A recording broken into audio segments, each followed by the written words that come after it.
Good evening, everyone. So, uh, we are here to listen to Dr. Shailesh Rao for his lecture on from high-speed internet to high-stakes planet healing. Uh, why did a Stanford PhD and top-tier systems engineer leave a career building the modern internet to become a full-time climate activist? So, I welcome you all, and I'll ask Pandit sir to introduce. So the lecture is sponsored by Mr. Bhupen Mehta. So he's a alumni of UDCT, 1962 Chem batch. So uh, I'll ask Pandit sir to introduce him, and we can then hear Dr. Shailesh Rawat.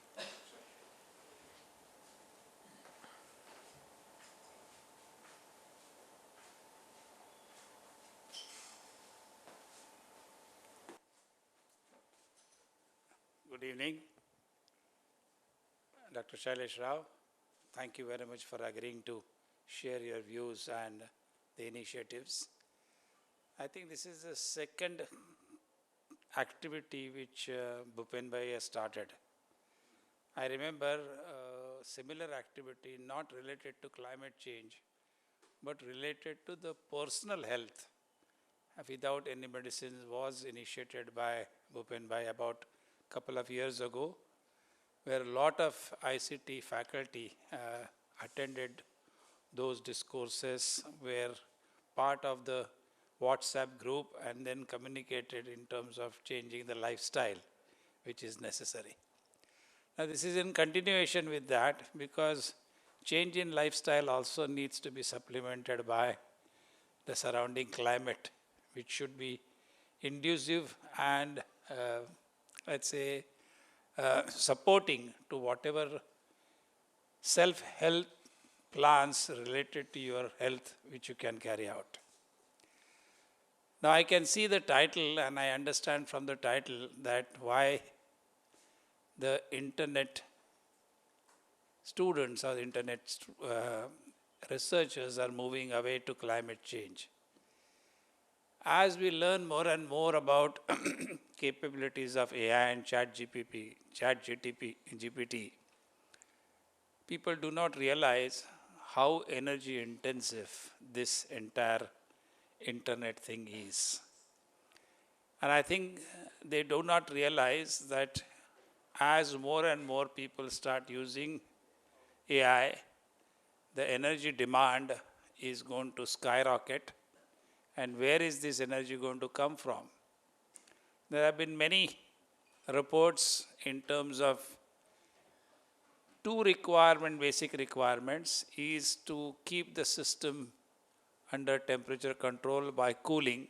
So refrigeration and cooling requires one, and that also requires significant amount of energy. Only last week, Google filed a patent which was published to have a data center in space taking care of the cold atmosphere, eliminating the need for cooling, and 24/7 available solar energy which can be utilized for running of the data centers. There have been few other patents also where people have talked about putting up data centers in deep sea, where again the temperatures are extremely low, and then microwave based or cable based electricity supply can be done. The point which I am trying to make here,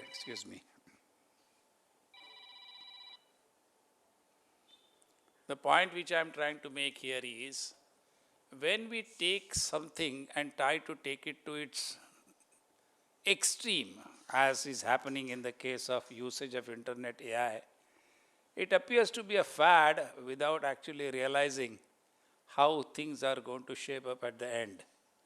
And this is what we called as Jevons paradox. Just a small story before I request Dr. Shailesh Rao to start his discourse. In the 70s, when the petroleum prices suddenly shot up, US government started promoting more and more efficient IC engines so that the cars would give more and more mileage. And indeed, they succeeded, as they have succeeded in most of their initiatives. And the objective was, because it will give more mileage, the overall fuel consumption will reduce by about 25%. Unfortunately, because now the cars were giving more mileage, the people started using car more and more, and in fact they started covering more and more distance. So it defeated the basic purpose of reducing the fuel consumption and ultimately ended up increasing the fuel consumption because of the increased efficiency of the cars. So this is what is called as Jehovah's paradox. And something like this is going to happen in case of internet as well. And unless we address the climate, it is not just going to be possible for us to continue the current activities using the same technologies, same methodologies, and you require a paradigm shift in our thinking as well as in terms of our application. So I'm extremely happy that new product or a new, let's say, a thought process is likely to be discussed, likely to be promoted, which is extremely important as far as the overall climate change is concerned. Last point, people again do not realize it. When we convert raw material into product, second law of thermodynamics tells us that we are bringing order from disorder. We have disordered materials, we use these disordered materials into ordered product. And the second law of thermodynamics tells us that entropy or the disorder in the system has to increase. So if you are bringing in order into one system, somewhere else the disorder has to increase, and that increased disorder is reflected in the form of irregular environment or unpredictable environment. So can we beat the second law of thermodynamics? Now this is the golden question which requires answers, and we hope I will find at least some answers through Dr. Shailesh Rao's talk, and I look forward to hearing you, sir. Thank you.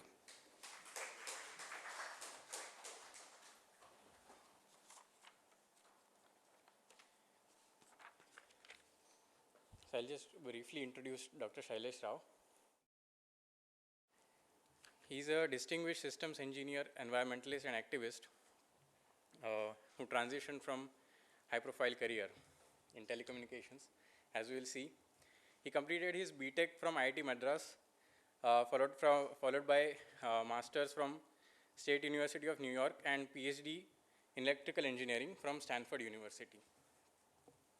Since then, he has worked with various tech companies, specifically in the electronics and telecommunications, including as a principal engineer at Intel and distinguished member of technical staff at AT&T Labs. He was primarily responsible for developing world's first single-chip real-time MPG video encoder, which even today is being used for video recording, and the Ethernet standard, which is being used for Cat5, 100 gigabits transmission, that is IEEE 100 base T2. And in these IEEE and telecommunication standards, he has over 50 contributions. In 2007, he realized the urgency of climate action, and he founded Climate Healers for advocating climate action and promoting sustainable and vegan diets. He has taught various online courses on the topic, authored several books and several documentaries he has produced for spreading awareness among the people. He has been hailed as the climate hero by The Guardian and conferred with several honors, including Shining World Award for Earth Protection and Karmavir Puraskar, Global Indian Award by Indian Confederation of NGOs in 2008. I welcome him to give his lecture and enlighten us on the topic.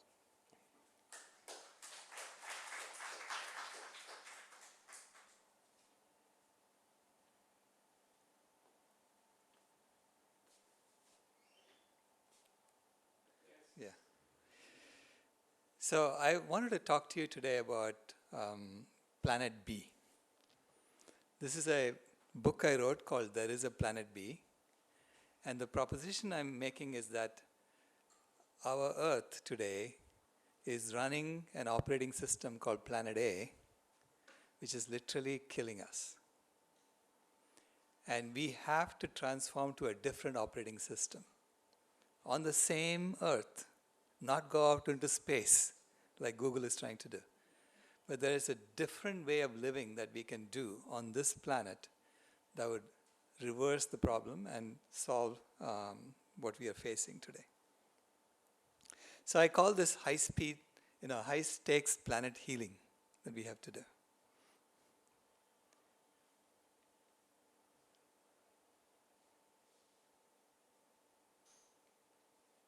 Okay. So first I'm going to give you a primer on systems, because I'm a systems engineer by profession. A system is an organized framework for accomplishing an objective. There are systems all around us. We have systems in our body, we have systems on Earth. In our body, we know that we have a circulatory system, a digestive system, an immune system. When all these systems are working fine, we are healthy. But if any one system fails, it can bring down all the systems. So because these are all interlocking systems. And that's called death. Death is a catastrophic failure of systems that happens in our body. Now the Earth has similar systems for maintaining life on the planet. These are life support systems. It has systems for circulating water, for recycling nutrients, for cleaning waste, maintaining nitrogen and phosphorus levels, oxygen levels.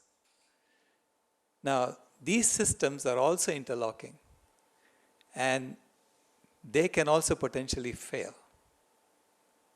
Now, we have never studied a planet failing, a life support systems on planet failing, because we've only studied one planet, whereas we have studied millions of human beings, so we understand how human beings die.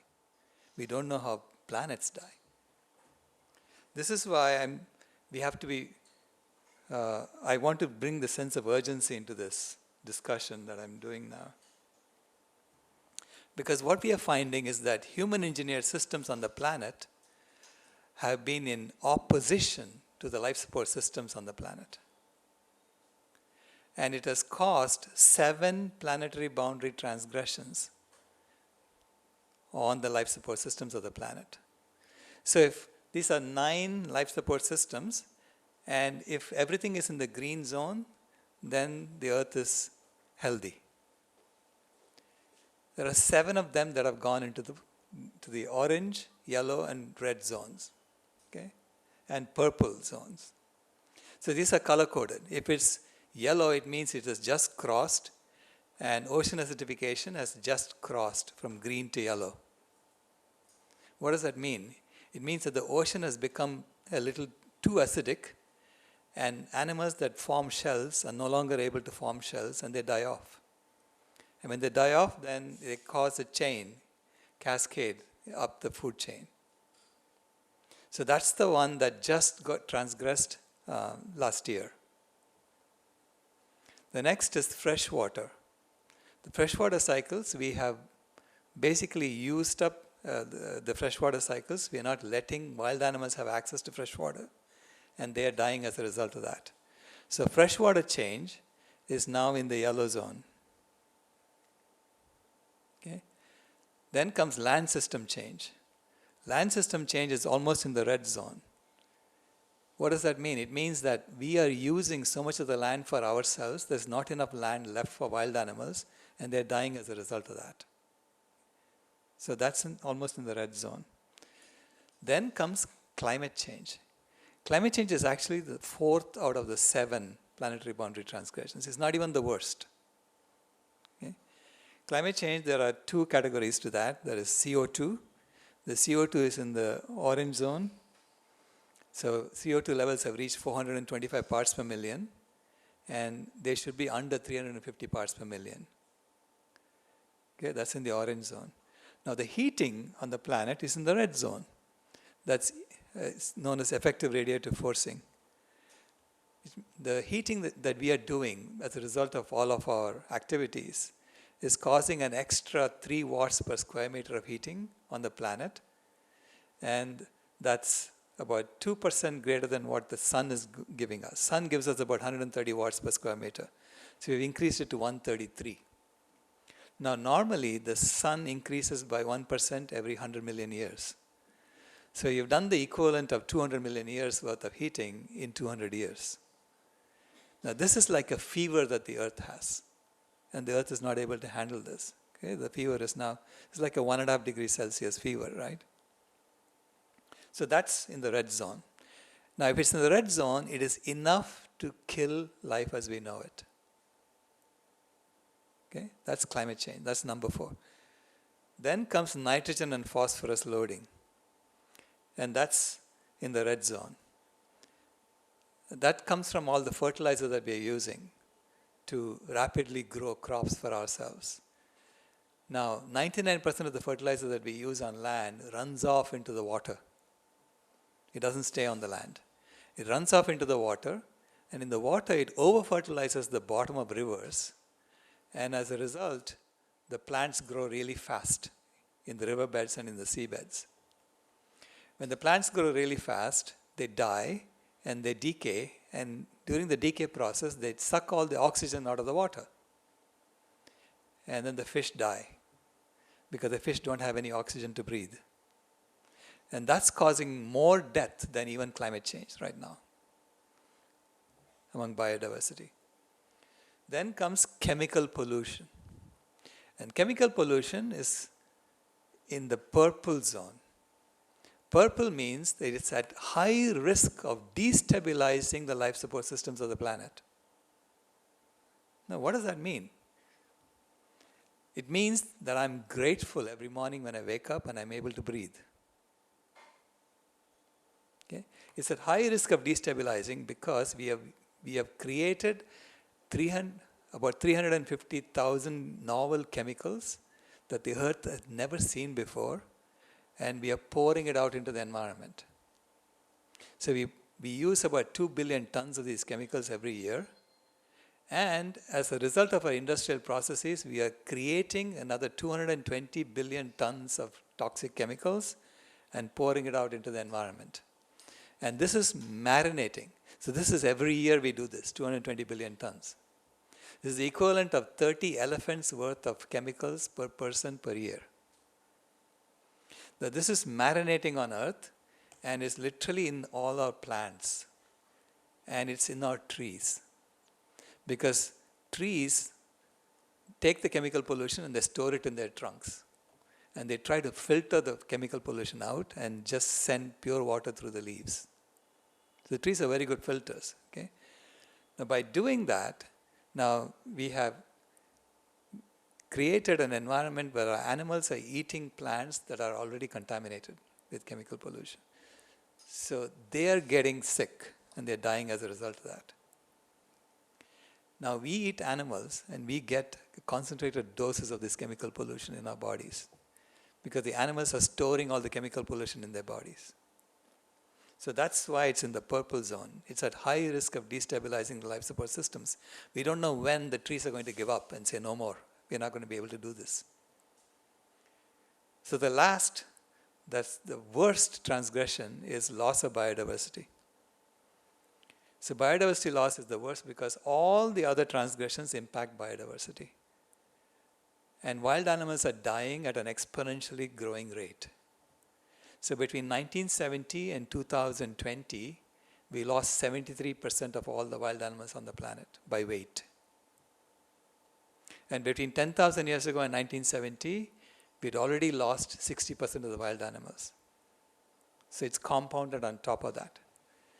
So it's in the purple zone, meaning we don't know if today I wave a magic wand and stop all this and bring everything into the green zone, we don't know if they will recover. And if they don't recover, we are going to die.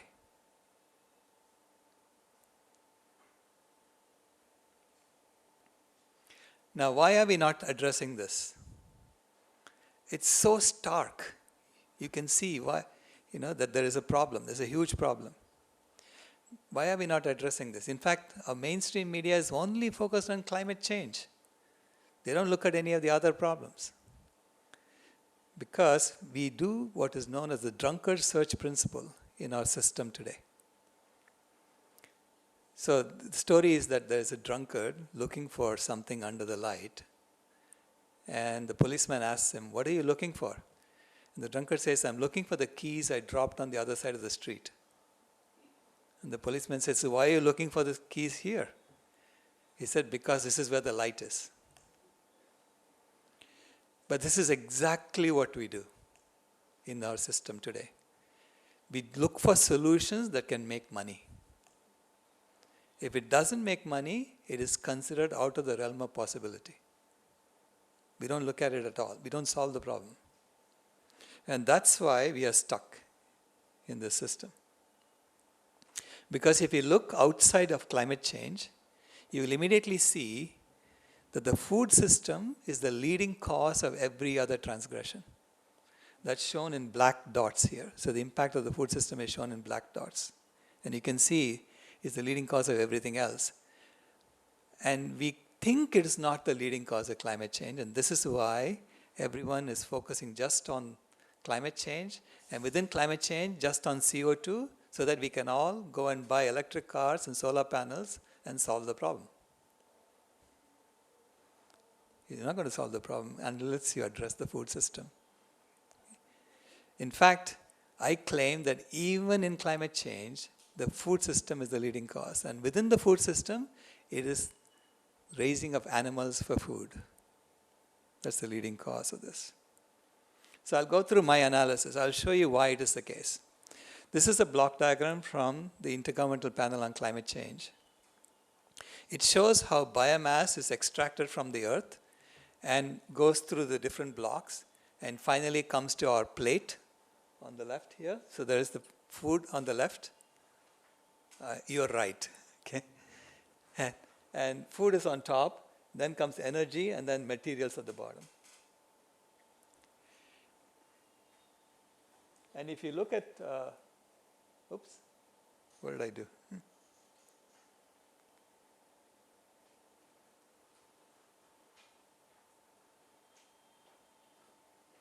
Is there some mode I did?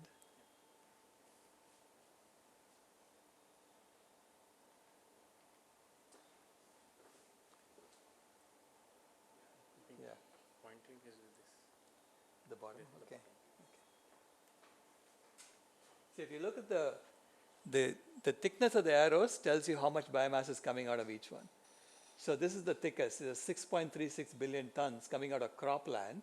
So all the land is on the left.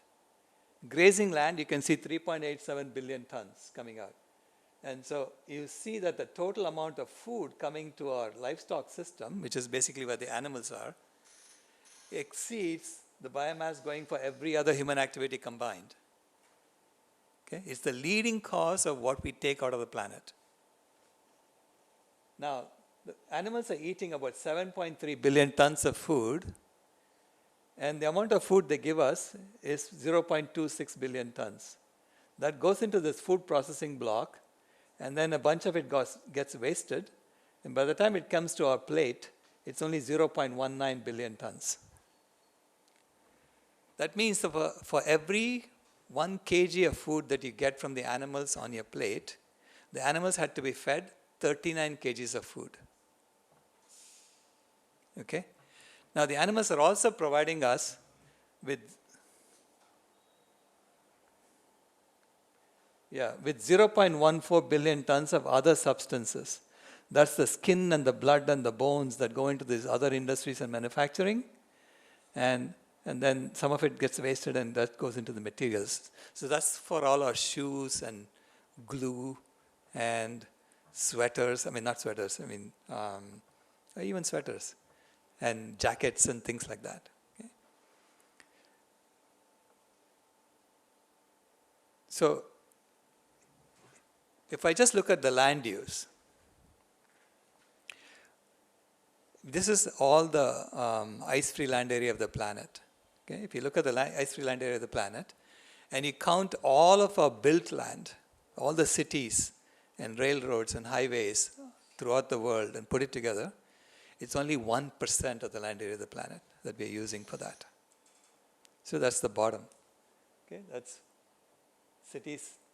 Then unused land is 19%, and that's deserts and mountains and so on. 22% is monocultured forests, which is we grow trees for timber and paper and we harvest them routinely. And wild animals cannot live there because it's just monocultures of trees. Only 9% is original forests. And that's where the wild animals are now living. This is why they are down by 90% from what they used to be 10,000 years ago. 37% of the land area of the planet is just for grazing our animals. Okay? And 12% is cropland, but half the cropland output, in fact, in the 6th assessment report of the IPCC, it's saying close to 2/3 of the cropland output is going to feed our animals, not human beings directly. So our animals are responsible for 43% of the land area of the planet, and they're giving us 12% of the food we eat in terms of dry weight. Okay? 85% of the food we eat is already coming from plants. And then the remaining 3% comes from the ocean. And to get that 3% from the ocean, we are bottom trawling an area the size of South America every year. About 4 billion acres of the ocean floor we are scraping every year to catch the last remaining fish in the ocean. Otherwise, there is no fish left. Now, what I claim is that if we take this 85% of the food we are getting from plants and turn that into 100%, we can actually address all 7 planetary boundary transgressions. This is why I say going vegan is so important. It's not just plant-based food. You have to stop using animals for any purpose whatsoever. Why is that? Because only then are you going to be able to remove that livestock system block and throw it away. You don't need that anymore. So it's about turning that 85% to 100% and not using animals for any purpose whatsoever. So vegan to me is vitally engaged guardians of animals and nature. It's an acronym. And it's a way of living that seeks to exclude, as far as is possible and practicable, all forms of exploitation of animals for food, clothing, or any other purpose. Now, people come to veganism through health, through the ecology, through ethics, or through spirituality. But eventually you begin to see all 4 of these. You begin to get to the center. So you begin to see all 4 of these. In a vegan world, you can return 40% of the land area of the planet back to nature. And you can restore the forests on that land. Now, right now, if I ask you, what is the purpose of humanity? What is our purpose on this planet? From an observer's point of view, from someone coming from Mars, looking at us and seeing what we are doing, it'll look like our purpose is to extract resources from the planet as quickly as possible and turn it into waste. And that's what we've been doing. It's an extractive economy that we have built. In this situation, our purpose will become restoring the planet. How do you restore the ecosystems of the planet? Because only then are we going to thrive as a species.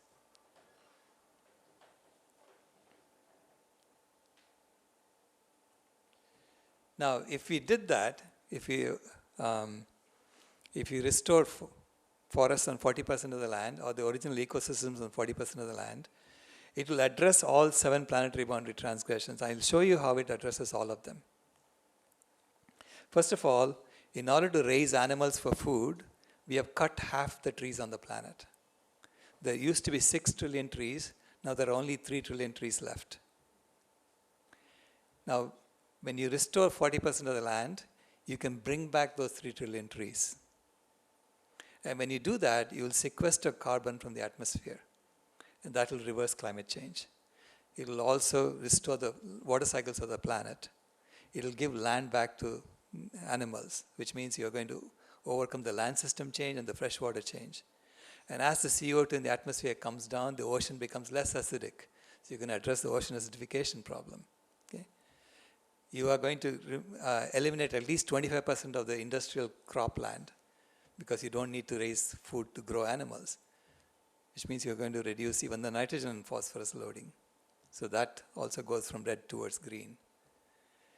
Chemical pollution, you're going to bring back 3 trillion trees and they can suck up the chemical pollution in the environment and store it in their trunks. So that will eliminate that too. Simultaneously, we have to change our processes. This is why it's very, very important that chemical engineering education becomes much more amenable to a living planet. We don't have infinite sink for resources, for waste, folks. And we don't have infinite resources on the planet. So we have to start thinking like, how do you conserve? And how do you minimize the chemicals you're using? So, and finally, when we give back 40% of the land back to nature, you'll automatically get the biodiversity back. Hopefully, they can recover. We don't know. But the only way we will know is by trying first. And even in climate change, I claim that we have been deceived into thinking that the food system is not the leading cause. Okay? Because if you look at how the IPCC reports, it gives you this pie chart on the left here. So this is the IPCC's official pie chart of accounting, and it shows that fossil fuels are responsible for 48% of the warming, 13% comes from industry, 24% comes from animal agriculture, 5% from other agriculture, and so on. That's the official accounting from the IPCC. And in February of last year, there was a paper by Gerard Wedderburn Bishop who said that actually fossil fuels have caused only 18% of the warming, 5% is from industry, 52% is from animal agriculture, 8% from other agriculture, and so on. So, and he is using the exact same data as the IPCC. Why are there such wildly different estimates of what caused the warming? In fact, I took Gerard Bishop's spreadsheet and I updated the CO2 sensitivity on that to what Jim Hansen had just written a paper in March of that year, saying the CO2 sensitivity is not 3 degrees Celsius, it's 4.5 degrees Celsius. It's just one parameter in the spreadsheet. When I changed that, it became this. You can see now that fossil fuels are only responsible for 2% of the warming, 66% from animal agriculture, 10% from other agriculture, 15% from forestry, and so on. Why is it so different? And I'll show you why it is the case. Because the IPCC is still using guidelines from 1996. In 1996, we didn't know much about climate change. Okay? We had only 4 different gases we were counting: CO2, methane, nitrous oxide, and halocarbons.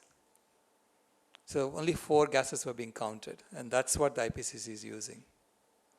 Today, we know that there are a lot more warming gases and a lot more cooling gases. So, in fact, there are 12 different emission species. In addition to nitrous oxide, CO2, nitrous oxide, methane, and halocarbons, there is black carbon and non-methane volatile organic compounds plus carbon monoxide. There is sulfur dioxide is the cooling effect. There's nitrogen oxides, ammonia, organic carbon, and albedo. These are cooling effects. And there is carbon opportunity cost. So we know that it's much more complicated than it used to be. And when you count all of them, it turns out that fossil fuels are warming the planet, but they're also cooling the planet. And the cooling effect is short-lived. It only stays there for a few weeks. Which means if I wave a magic wand today and eliminate fossil fuels and replace them all with electric infrastructure, you will warm the planet by an additional 50% within the next 2 to 3 weeks. This is not the right thing to be doing. So from a systems perspective, the first thing you need to do is to eliminate animal agriculture as quickly as possible, because animal agriculture does not have any of the negatives. Okay? It doesn't have any of the cooling effects. It's mostly all warming. And it's 52% plus carbon opportunity cost, and that I'm estimating to be about 68% too. So which is good news. It means that if you stop eating animals, if you create a vegan world, you can literally reverse climate change. And this is what happens when you increase the CO2 sensitivity to 4.5. The cooling increases and the warming increases for CO2. And this is why fossil fuels, the warming and the cooling almost cancel out. So even for climate change, it is the leading cause. And we have been lazy and deliberately avoiding having to update that. This is called institutional capture that happens in systems. So Noam Chomsky said, the smart way to keep people passive and obedient is to strictly limit the spectrum of available acceptable opinion, but allow very lively debate within that spectrum.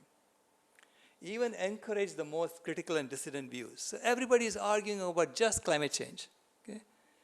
And there are some people saying climate change is not even happening. Okay? This is the wild, variation in opinions that are allowed. That gives people the sense that there is free thinking going on, while all the time the presuppositions of the system are being reinforced by the limits put on the range of the debate. So we are stuck in this loop, okay, arguing with each other and not looking at outside the light. When you look outside the light, you will see immediately that food system is the leading cause of everything that we are facing today. This is why old legacy systems can never be changed from within. So the Barkhana two-loop theory says that you can only change systems by building new ones. So I claim that planet A is in the hospice phase. So it's gone to its peak and it's now in its death throes. But people are trying to revive it. People are trying to grow the economy still. Because it's economic growth, that's the light that everybody is looking at. Okay? Now we are building planet B. And basically it's all the vegans and all the NGOs who are saying, the old system doesn't work. We have to decolonize. We have to address social justice issues. These are all the people who are building the new system. And they're connecting now, and this is what I call planet B, which is the opposite of planet A. That's why it's upside down. And eventually, everyone on planet A is going to upgrade their operating system and move to planet B. Okay, that's how I see it happening. And this needs to happen really fast. So here is a formal systems approach for transitioning from planet A to planet B. First, you identify the system intractability. So you validate the two-loops theory of change. Then you identify the foundational myths that's driving the system today. A myth is a lie wrapped in a truth. It's not something that we designed. A myth we inherited. So the system that we have today, we inherited from our ancestors. We didn't really design it. So we identify the foundational myths which are driving us into unsustainability and then replace them with foundational axioms. Now axioms are truths that we choose. So we choose these axioms. We deliberately design a system that's aligned with the truth. Okay? And in that case, since you're choosing it, if anything changes over time, and obviously we're going to upgrade our understanding of the truth, then you can change it. You can fix it. Okay?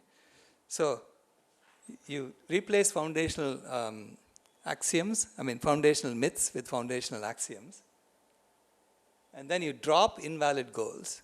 Because in a system, a goal instantiates what kind of objective that we are going to do, or what kind of design you're going to do with that system. Okay? Now the goals, if there is an invalid goal, like economic growth that is infinite economic growth on a finite planet is not possible. So we need to remove that goal.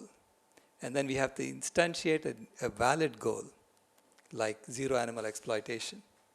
So that will create a system that's easy to design, that is actually in alignment with what we want to achieve. Then you design the system, let's design planet B, and then figure out transition pathways. And I say you have to keep going in a loop because you have to see if it has become intractable again and update your axioms as we go along. So this is the system block diagram. How do you design this system? So legacy systems are intractable, and I show that by showing that we are still colonized. We are in a colonialism 2.0. It's basically the same system that was there before. And that slavery is still going on. Slavery is still going on through the prison system today. So that's why I claim that even though slavery was abolished 150 years ago and colonialism was abolished 60 years ago, we are still stuck in this same old ways of doing things. And these are the foundational myths we have identified on planet A. Number one, protein is only found in animal foods. It's a nutritional myth that we are taught in schools. And the way they do that is very simple. They tell you for protein, meat. Protein, meat. And you begin to think that protein is only found in meat. When in reality, all plant foods have all amino acids and have complete protein. Second, calcium is only found in dairy foods. This is the reason for people drinking milk. We are the only species that drinks the milk of another species for calcium. Where do the other species get their calcium from? Where does the cow get its calcium from? We never even think about it, okay? Because we go along with what we are taught in school. So that becomes a myth. Third is endless growth as the master objective. That's the light we look under. Anything outside that light, we don't consider as a possibility. Fourth is consumption and commodification is social logic. So our purpose is to consume. We are a consumer in the system. And in order to consume, you have to commodify things. Separation from nature and human exceptionalism. We think we are a superior species to all the other species. I have news for you. Other species know exactly what to eat. We still haven't figured that out. So we need to gain some humility. Misspecified responsibility for ecological breakdown, pretending it's all because of fossil fuels and nothing else.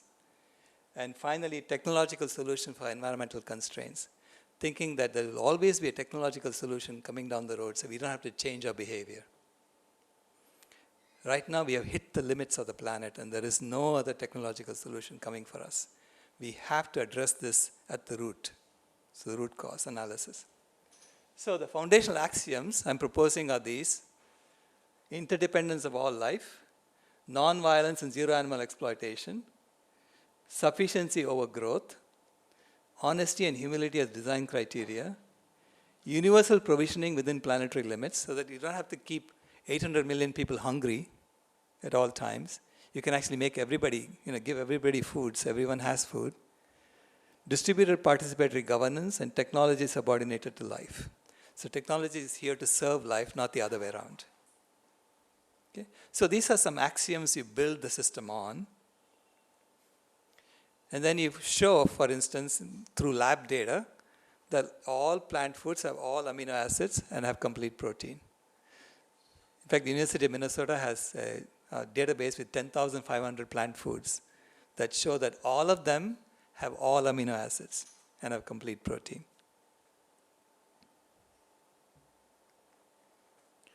And that calcium comes from greens that the cow eats. Okay? There are plenty of foods that have calcium in them. In fact, Dr. John McDougall said, if you eat enough calories on a natural diet, you'll get enough calcium. You don't have to worry about calcium deficiency at all. And besides, most people around the world cannot even digest cow's milk. So this is a map of the lactose intolerance frequency. And India, 60 to 80% of the people cannot digest lactose. But we think we have some other problem. We have arthritis, or we have sinus problems or inflammation. But it's really just lactose intolerance showing itself because we are drinking milk. Drop invalid goals like economic growth, goal number 8 in the UN SDGs. So I consider this to be a Trojan horse that was put in there to maintain the system. I say identify it and drop it. and then replace it with goal number 18, which is zero animal exploitation. It's a proposal from the Beyond Cruelty Foundation. Okay? So now when you drop goal number 8 and add goal number 18, the UN SDGs look like this. No poverty, zero hunger, good health and well-being. These are all great goals. But instead of economic growth, you have zero animal exploitation. And that makes all the other goals easy to meet. Now suddenly, all the nations who have signed on to meet these goals by 2030 can actually accomplish it. So I'm proposing, if you really want to meet all these goals by 2030, please call me. I know how to do it. You have to do this first. You have to drop goal number 8, add goal number 18, and then meet these goals as if you're doing an engineering project. This is how you would design a planet B that works. First find ethical and biophysical constraints, and then provisioning equity and resilience requirements. So put the constraints in place, put the requirements in place, and then create the system for that. So you have to have a self-learning system. So basically, each one of us become developers of planet B. Okay? Each one of us are programming planet B as we change. Create a new economic substrate called Ahimsa coin, and this ensures that there will be no hunger, that everyone is outside the whole of the donut in donut economics. So it's basically architecting zero hunger by design. Then food production and distribution system you have to create for that, an ecological restoration system, health system integration. So it has to be preventive health right from the outset.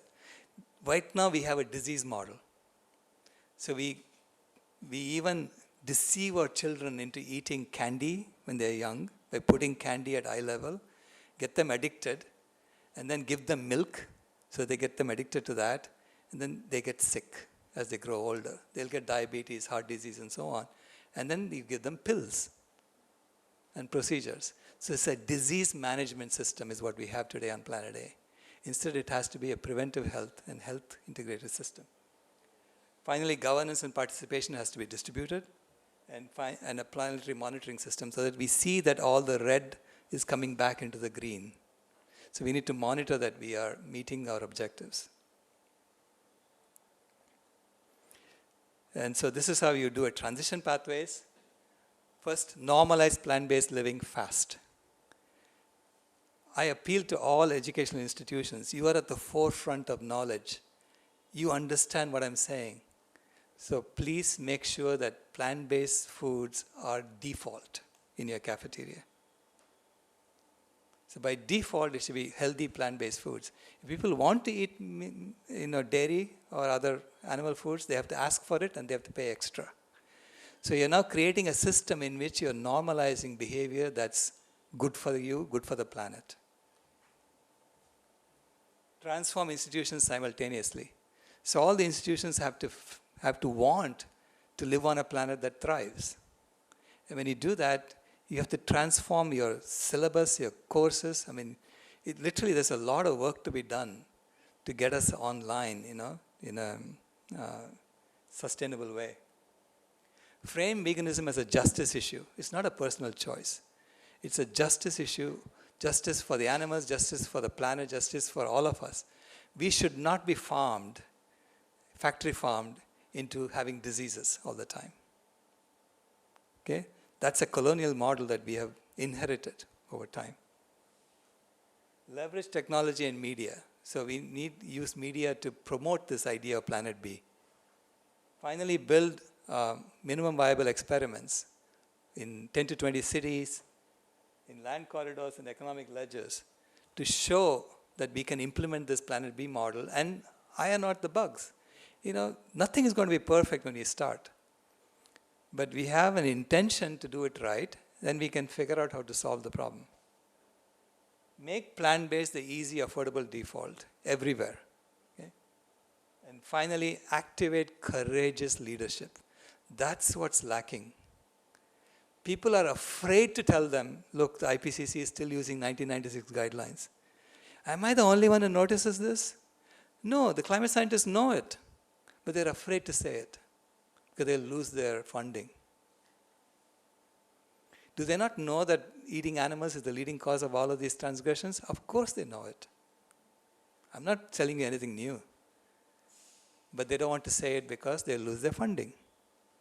So we need courageous leadership so that we can put it out on the open and solve our problems together. And we have to do this as if our house is on fire. Because when your house is on fire, you don't say, where is my coffee? What's for breakfast? No, you form a bucket brigade and you put out the fire first.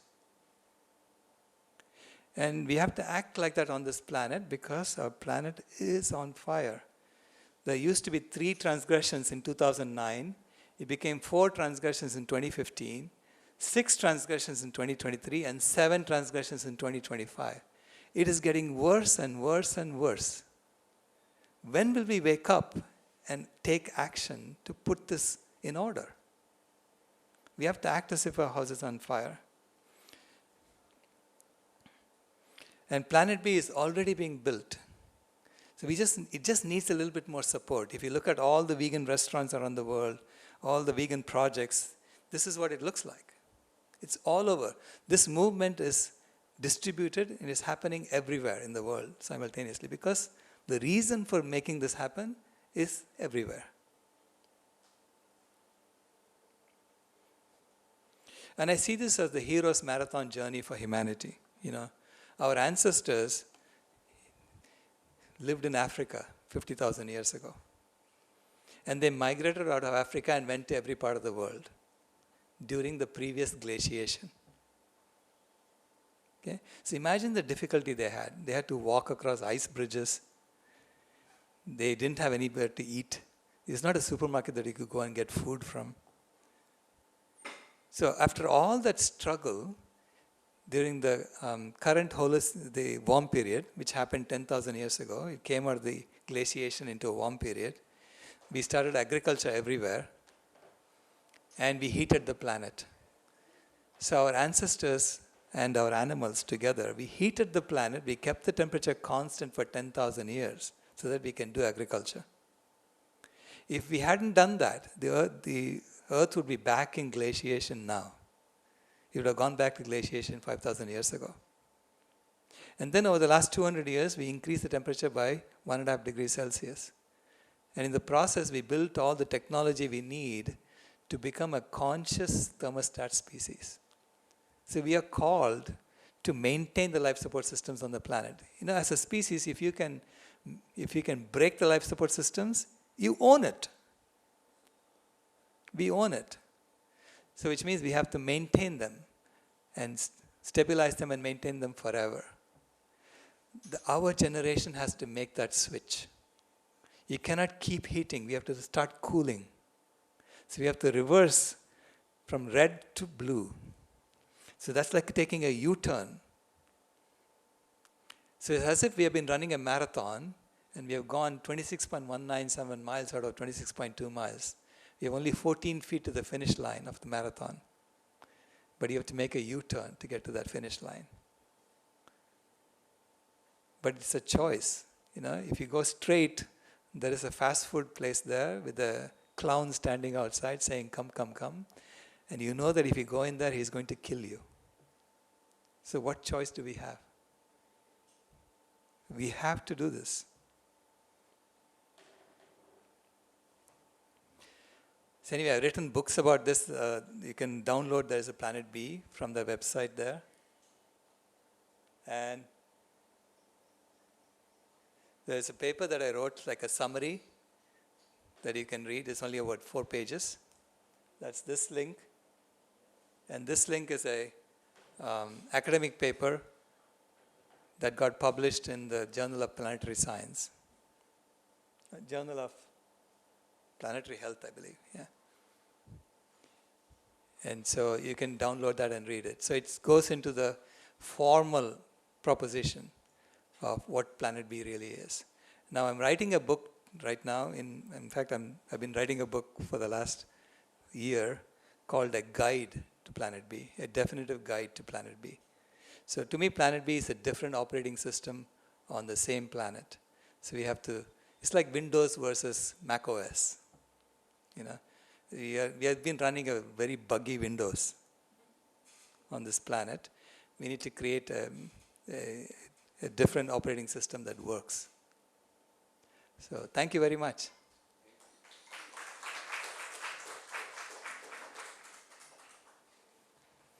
Any questions?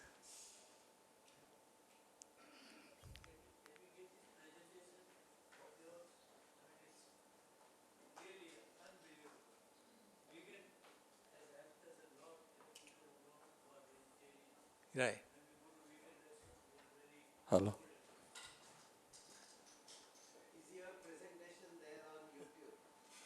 Oh, yeah. Yeah, not only is it available on YouTube, that book that I wrote, we have been doing a podcast on every chapter of the book. So, and we'll be releasing that over time. So you can just listen. You don't even have to read. Just listen, and it'll go through that. And I've sent the slideshow to Advait, and he can pass it on to you.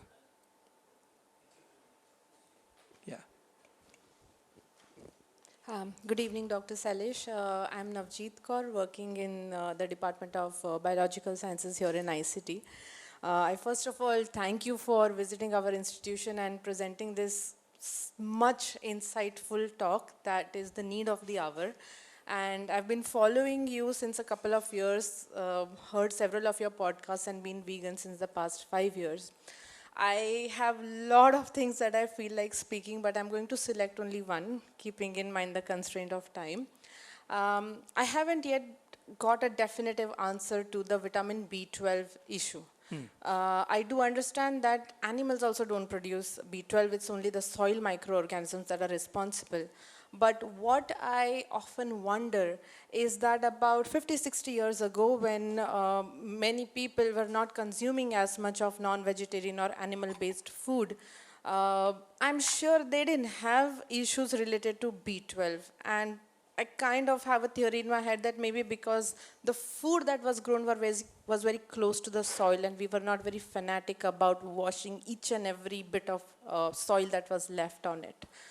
If that is something which is true or something which is discussed around, because you are far well more read on this topic than I am.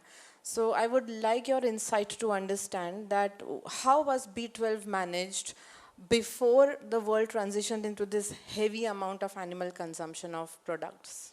Yeah. Good question. I have a theory about it. I'm not sure it's correct, okay? But it's a hypothesis, let's put it that way. In the 1920s, Mahatma Gandhi tried to go vegan. Okay? He succeeded for 2 years. For 2 years, he stopped consuming dairy. And then he fell sick. And he wrote his symptoms when he fell sick. Then he went to his doctor, and his doctor said, drink some goat's milk and you'll be fine. Drink some milk and you'll be fine. And he did recover when he drank milk. Okay? So he realized that he has to drink some milk. So he kept a goat, and he would milk the goat and drink the milk from the goat. Now in 1920s, 1930s, nobody knew about vitamin B12. Okay? It was discovered in the 1940s or 50s. Yeah? And then it was synthesized in the lab by Dorothy Hodgkins in the 60s. Okay? So I believe this is what is known as pernicious anemia.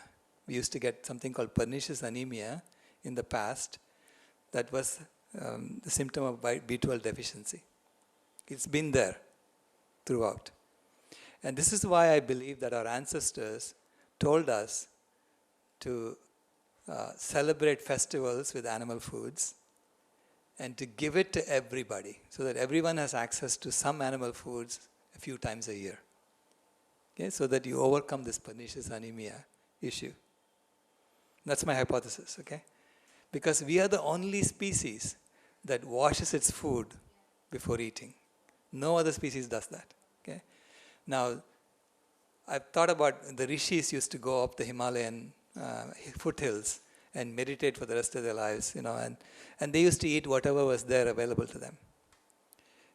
And they were vegan.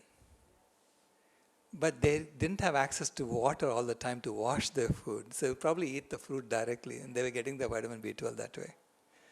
Because the soil, is basically blown up by the wind, and it'll be in the fruits when you eat it. Right? So what we have done over the last 50, 60 years is that we have literally wiped out the soil, and we have, with chemical agriculture, and so the B12 is hardly present in the soil now. So even animals are being fed supplements. So right now we have to take supplements. I'm taking a supplement, okay, for my B12, and I take the supplement from the Vegan Society. Okay, and so it costs me like $3 a month. Okay, it's not much, right? So rather than going through the animal and then taking milk from the animal just for the B12, where you had to feed the animal the supplements anyway, right? You do it directly, right? Right. B12, yeah. Yeah. They're all suffering because of what has happened to the soil. They're also not getting some of these nutrients. Yeah. Yeah. I'm a doctor, and a vegan doctor. So my observation, personal observation, that I had a terrace garden before COVID, and I every day did gardening, and I did not wear gloves. And during those years, my B12 was always normal. So I understood that my contact with the soil was re-established. Same way like vitamin D is our contact with sunshine. Right. So we are away from the sun and away from the soil. Right. That is why right now we have B12 and D deficiency. Right. As soon as after the COVID, I had to dismantle the garden because of no help. But I did everything myself with the soil. So now again I'm back to taking some supplement every year. I see. But this is observation. And the rural area, we do not see so much of B12 deficiency. Correct. But it is a urban middle class phenomena of over hygiene. And we all have our AquaGuard or some other UV filters, which is constantly telling us to kill the bacteria, where even our friendly bacteria are getting killed. We need them. Right. So we don't want to live a completely sterile life. We need them. And years ago, we did not drink water from plastic bottle. It's a recent phenomenon. We just drank tap water, which had the bacteria in it. Now chlorine and all that is also disturbing the bacteria. So, and we just drank water with our hands. Mm-hmm. There was no glass or all that. So now this is what has happened. We'll have to also, that same thing is destroying the gut bacteria, microbiome. Most of us have, because of overuse of antibiotics in animal agriculture, those antibiotics are going in our gut and are destroying almost 70% of our microbiome is already gone. We have to really work hard. And more I find that when you are plant-based, particularly more whole food plant-based, then you have fantastic bacteria in your intestine. You don't need those probiotics because you are already feeding them great food. That is a prebiotic. So I think living on the path of nature, whole food, plant-based, will take care of everything. And maybe some gardening. Right, gardening and being out in the sun.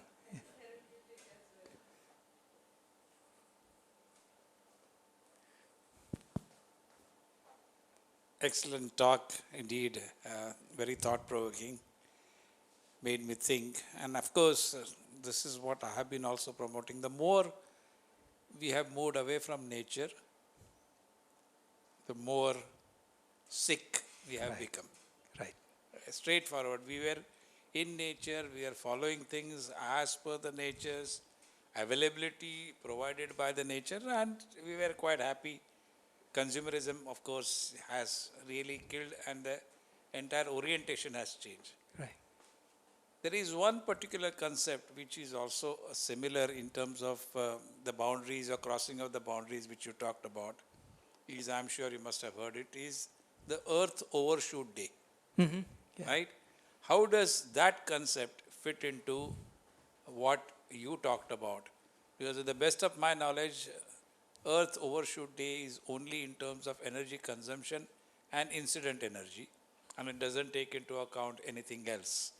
Because ultimately, whatever we grow is as a result of incident energy of sun. Right. So, would you like to comment on this, if possible? Yeah, Earth Overshoot Day is about the biocapacity of the planet and how much are we taking from the planet. So we are taking more than what the planet is regenerating year after year. And so Earth Overshoot Day is getting closer and closer to January every year. So I think it's now in August 2nd or something like that. So which means that from August 2nd to December 31st, we are living from borrowed Earth from the future.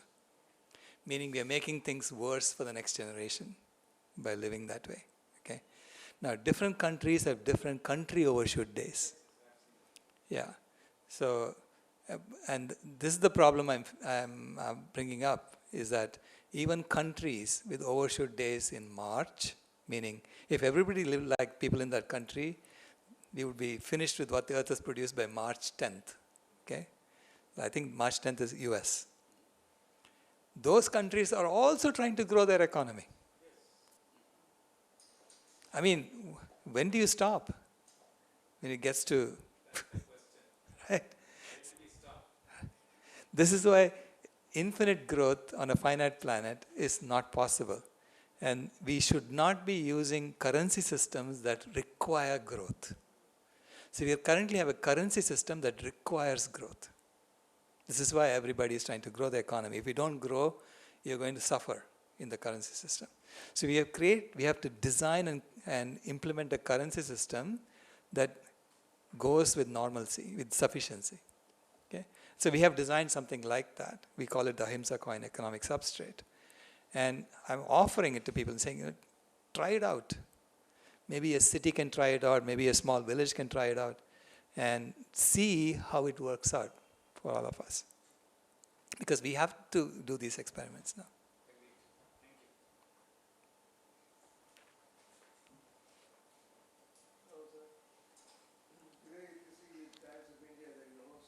One second, yeah.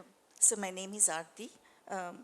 What are the long-term shortfalls of having a vegan lifestyle? Like it's not that everything is good. There are nutritional deficiencies you suffer on a long-term use of vegan diet. Second thing is, you mentioned about B12 supplement that you're taking costing you $3 a month. In a country like India, how many such supplements can people afford every month? And this is lifelong we are talking, not for a short period of time. Third thing, all vegan sources of food, some of them, not all, like almond milk, cashew milk, coconut milk, they are so expensive. So do you see those bottlenecks as, these economic factors becoming a bottleneck to adopting a vegan lifestyle on a large scale? And how would you address that?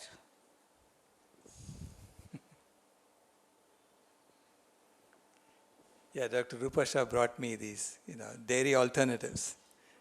You can talk about. Yeah, no, you can make it at home, and it's cheaper than what you can get from Amul. And as far as nutritional deficiencies are concerned, you're concerned about the vitamin B12 and vitamin D that we don't get if we don't go out in the sun, if we don't touch the soil.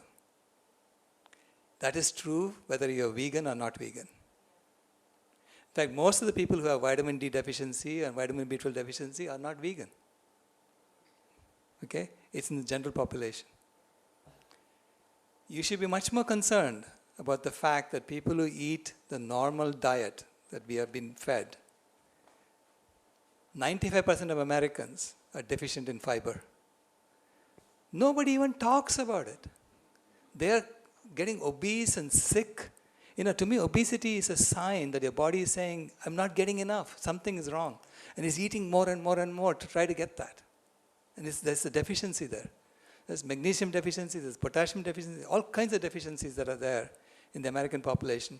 And even the government is not doing anything about it. Why? Because we are all being factory farmed to be customers for the pharmaceutical industry. Okay, that's the system we have. It's all about growth, growth, growth. Everybody wants to grow. If everybody wants to grow, you can model it and show you're going to get pathological behavior like this. Because the diabetes industry wants to grow. Okay? So there is much more of nutritional deficiencies in the general population than in the vegans. Because the vegans, they are aware of this. They have been told you're nutritionally deficient. You'll be nutritionally deficient because the general population doesn't want us to go vegan. Okay? They've been trying to pull us away, right, from that.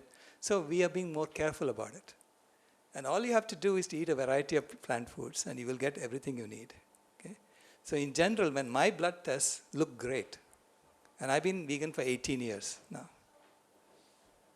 Okay? I only had a vitamin B12 and D deficiency, and for which I'm now taking the supplements. Now, in general, just like we did by adding iodine to salt or vitamin D to milk, you can add these as supplements to something that people are going to generally drink or eat, and that solve the problem for the general population. Okay? Secondly, milk is not even necessary. We are adults. As adults, as mammals, we drink milk from our mother when we are babies, and then we stop. We eat other foods. So why are we even going after plant-based milks? It's only because of habits and culture. It's not because of necessity, right? And if you make the milk at home, it's much cheaper than anything, okay, than what you can buy from the stores. It's expensive when you buy it in stores because the volume is low. If everybody switched to plant-based milks, the price will come down. Why? Because it's much cheaper. You don't have to take food, give it to an animal, and then wait, and then milk the animal. You don't have to go impregnate the animal, and then wait for her to get pregnant, and then give birth to a baby, and then milk her. You can just grow the food and turn it into milk, right? So we have to rethink our food culture. We have to rethink everything. Basically, we put everything on the table and say, we have an emergency. How are you going to deal with this? Right? Put everything on the table and say, can we solve the problem? And how do we solve the problem? So that everyone has access to healthy food. Everyone has access to good shelter.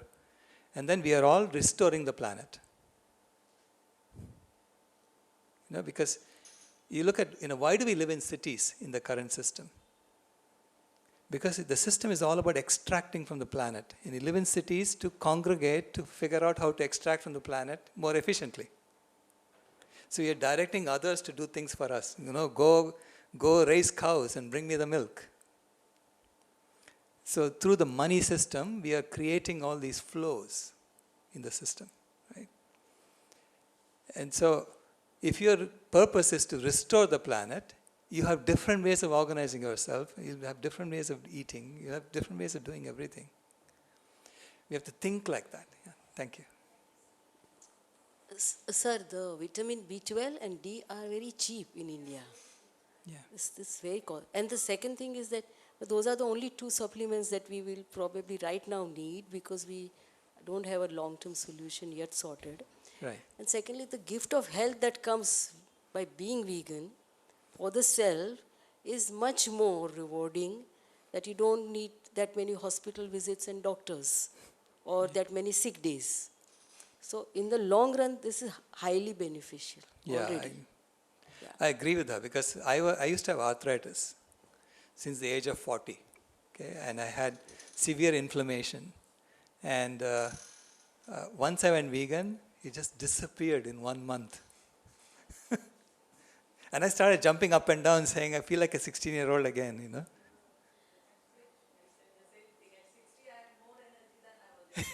Right. Yeah. Go ahead, sir. So, Dr. Rao, this was, I think, a very illuminating lecture, and you already showed us that you have a magical wand that will change the system. But my question is, if you look at Times of India today, there is a whole section of growth. And everybody is talking about growth. So how are you going to stop this media trying to sort of go and just brain wash us with all these things about every day there is something or the other, these big advertisements about Yeah. whether or not you do this thing. And even the government now has a program from 2030 to 2047. It's all about goals and GDP and 7.5 to 7.6 or whatever it is. Right. So, and the same system goes on in the Western world also. So Yeah. is there any way that we can change the internet system also? It goes around doing the same kind of thing, So there is nobody that is going to do these things, and I don't know whether we will sink as planet A before we can get into planet B. I know. That's my biggest worry is that, how will we transition to planet B before planet A destroys the life support systems of the planet? Okay. So we are getting signals from nature saying you've gone too far. Okay. And simultaneously you are seeing the drums of war being beaten in the Western countries. Literally, because the way the system works, it's very predictable. It reaches the limits of what it can do in the current model, and it's waiting for a technological solution so that it can go to the next step. And in the process, it creates a world war, kills a whole bunch of people, because that increases the growth. War increases growth. Okay? And it gives you time to wait for technological innovation to happen, because everybody is focused on killing each other. Okay? So that's what the First World War did. It was waiting for, I guess it was the NPK fertilizers. And then Second World War, similar thing happened. Okay? So do we want to do a Third World War and then decide that we want to change? Or do you want to change now? So we need leadership, courageous leadership that says this model doesn't work anymore. I think a lot of people now see it. It's not working anymore. Okay? I'm telling people in America, do you really want to go to war with Canada? What is this? Canadians are preparing for guerrilla warfare if the Americans invade. Have we lost our minds? So at what point do we stop and say, this has gone too far, we have to change? And I'm offering you an alternative. And I'm offering you, take some leadership. Let's figure out how to implement this. And then when we start implementing experiments like this, people are going to stop their bickering and look and see, is it working? Because world peace and planetary health, to me, are two sides of the same coin. You cannot do one without the other. Okay? So imagine that we are all engaged in restoring the planet, bringing back the life supports, bringing back the ecosystems of the planet. That's a fundamentally non-violent action that we are all engaged in. And we are engaged in this non-violent action, you automatically have world peace. So as you work towards planetary health, you're creating world peace. And all of us are working towards the same objective. When I spoke about this in Brazil, their eyes lit up. They're saying, oh, we would love to be part of a movement where everyone in the world is working for this. So I say, let's take some leadership and let's make this happen. An institution like this, or, I want to have like a conference where we come together as educators to figure out the curriculum for a Planet B institutions. Figure out curriculum for chemical engineering, for electrical engineering, for all the engineering, because you cannot churn out graduates with the same knowledge that we do today, because they're going to go create another 350,000 chemicals. And the planet cannot sustain that. So this is a reset. We are called to do a reset and rethink. And I think I would love to be engaged in something like that. See, our generation of leadership has two choices.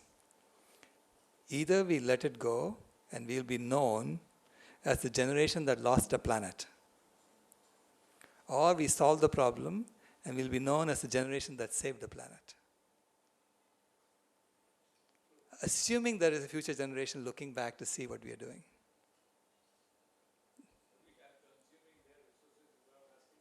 Exactly, yeah. Yeah. Yeah. So we have a responsibility, is what I'm saying, yeah? And I'm happy to help you in any way I can. All the nations are also on the war, on the defense, so that means more and more weapons. Correct. The entire Pentagon is all about weapons, and so does now slowly, even India wants to prepare more weapons ourselves. We are preparing. Exactly. We are in a vicious cycle. We need to create a virtuous cycle.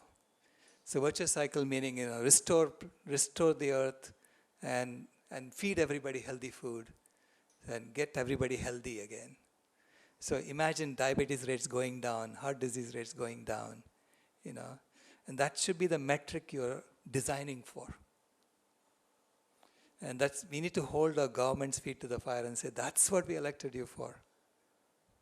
Not to just grow the economy. Right? But we can start in whatever level we are in, we can start doing this. Because to me, Planet B is a distributed system. We install Planet B protocols in our daily lives. The more you install Planet B protocols in your daily lives, you become a Planet B developer. Okay? And Planet A slowly fades into irrelevance over time. And if someone at a higher level installs Planet B protocols, they may change the system too.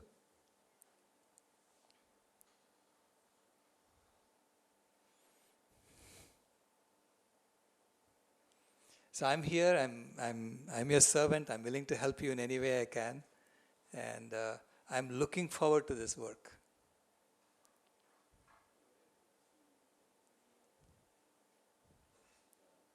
Yes.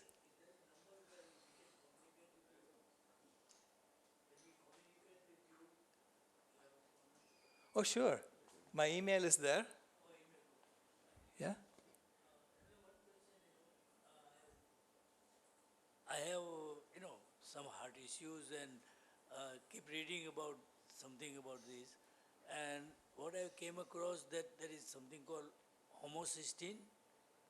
And if you have homocysteine high numbers, more than 7, in fact, the ladies are not supposed to have more than 15, otherwise they cannot carry. And found out what could be, is people generally don't check homocysteine, but if you have homocysteine higher than these numbers, then you can take folic acid. Do you have any idea if that is correct? Dr. Shah. I'm a systems engineer, I'm not a medical doctor. Do you agree, folic acid?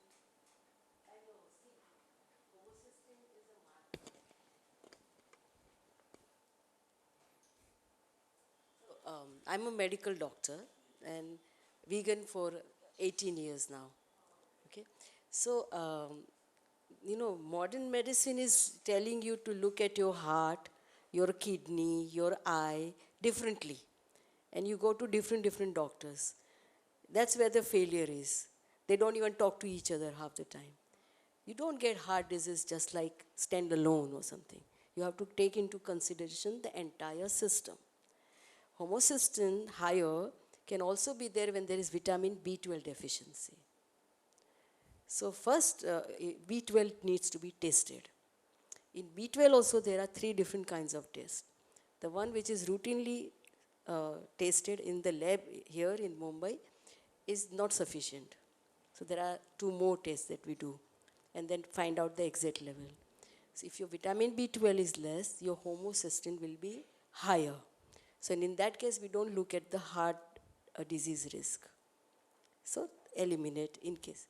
In case the B12 level is already normal and you still have higher homocysteine, we will look into other inflammatory markers like CRP, HS. Okay? So all these things to be taken into consideration. Do you have other diseases? What's your lifestyle? What medication you are on? And how we can do prevention. Plant-based diet, the whole food plant-based diet is one of the finest diet for reversal and prevention of all the non-communicable lifestyle-related diseases, which at the moment we are labeling them as different, PCOS, diabetes, high cholesterol, heart disease, hypertension, Alzheimer's, 7, 8 different names, have only one origin.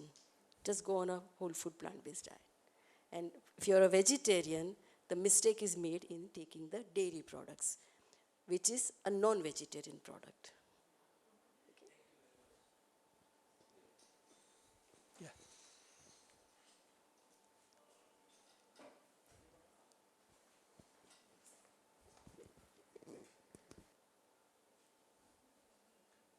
Hello.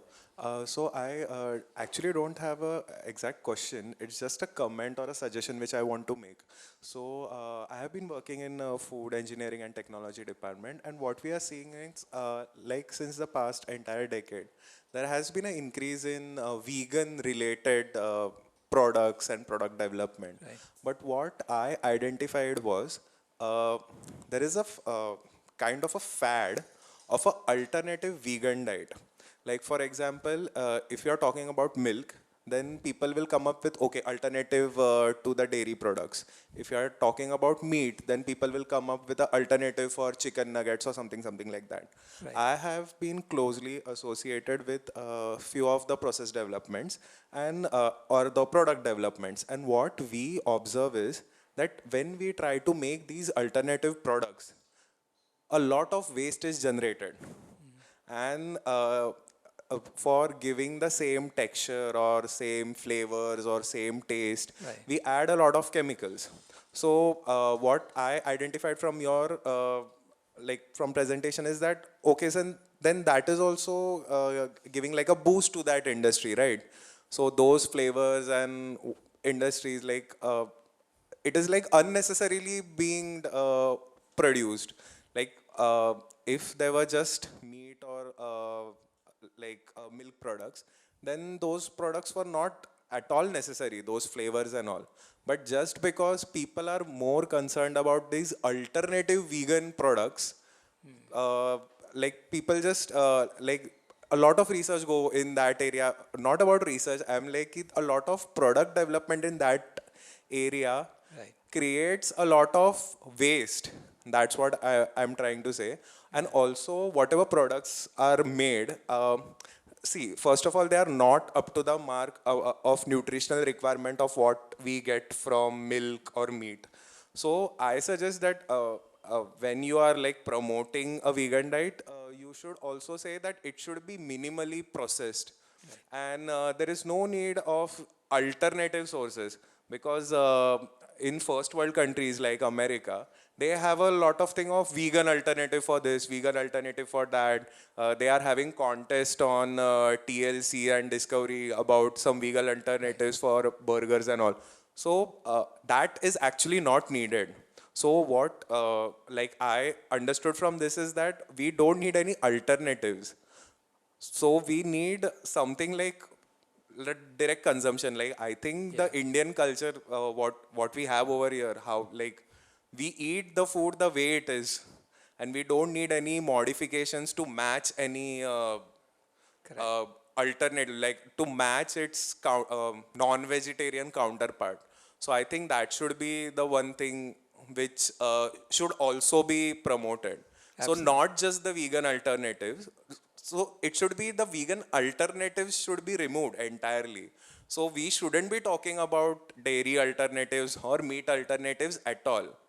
The vegan alternative, this concept should be like first of all eliminated, and then maybe the vegan lifestyle can be promoted. Okay. That's what I wanted to comment. So let me respond to that a bit. Fundamentally, India is the home of the vegan food. Okay? Our base food is vegan. Dal chawal, roti sabji, idli sambar, these are all vegan foods. Healthy vegan foods. Okay? So our ancestors knew how to eat with just plants. Now along comes the colonizing power. The colonizing power, what is colonization? They say that everything that we are doing as the victor, the colonizing power, is superior to everything you are doing. So your food is inferior, our food is better. So then comes the chicken and the meat. Okay, comes into, because it wasn't our original diet. And now we get used to that. And then we want to go vegan and we say, okay, how do I get my chicken nuggets? Because when you think of switching, the first thing you think of is, how do I get the same food I'm eating today in this different form? So as a transition food, an alternative like that is necessary. Because otherwise people will say, I cannot transition because I don't know how to eat. I've forgotten how to make idli sambar. Whatever, right? So instead of the colonizing power and the colonized sitting down and saying, what is the optimum thing to do in this new environment? If you had done that, they would have said, okay, I think your food is better than ours, and we'll take your food, as opposed to imposing everything that we are doing on you. That's the way it should have happened. But the colonizing process is a monoculturalization process. It's saying that everything the colonizing power did is superior to everything you're doing, and therefore you have to follow them. This is why everybody is trying to eat hamburgers and pizza everywhere. Okay? This is not the optimum thing to do at any given point in time and in your environment. In fact, they'll be better off eating idli sambar than we eating, pizza. Right?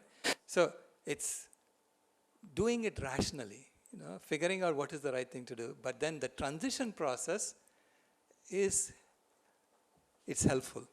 So like when I transitioned in 2008, I was thinking, can I really do this? Because I love my pizza and I love my tair sadam, curd rice, and I love my pedas. Those are the three things I wanted to know if I can do this. And I said, I'm going to give myself 1 week to do it. So for 1 week, I can be strict about anything. So for 1 week, then I figured out I can make soy curd instead of regular curd. And I was making my curd rice with soy curd, and it was great. Okay? Then I found that there is vegan cheese I could put on my pizza. Okay? Even though it's alternative and I shouldn't have done it, for that time it was necessary for me to make the transition. Okay? And then I had other sweets I could eat instead of pedas. Okay? Now, I don't eat that anymore. So I transitioned out of it. So now I'm eating whole food plan. In fact, Arigato is sending me the food in Mumbai.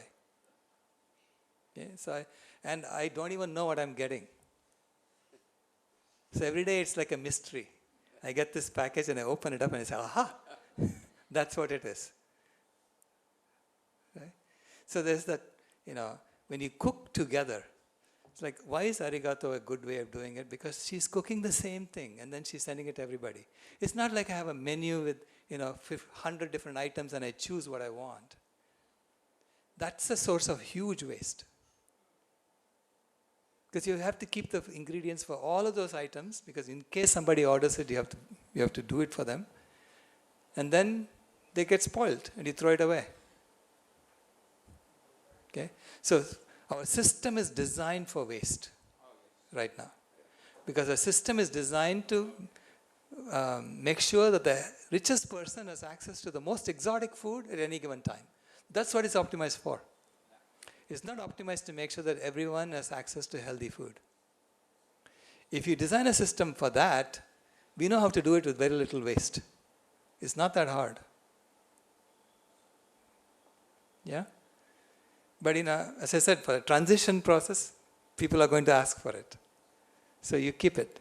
It doesn't even have to be so exact, People are doing that because they think it's a money-making enterprise. It's the system, again. System is saying, how can I make money out of vegan food? Not realizing that veganism is a complete repudiation of the system. It's really the foundation of the second loop. It's got nothing to do with the first loop.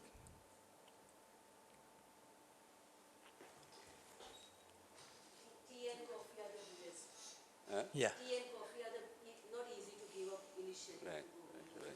Well, I am the example of what you heard today. I am 87 years old today, and I can travel from San Francisco to Bombay and do well. I want to thank Professor Joshi and Professor Pandit for hosting this.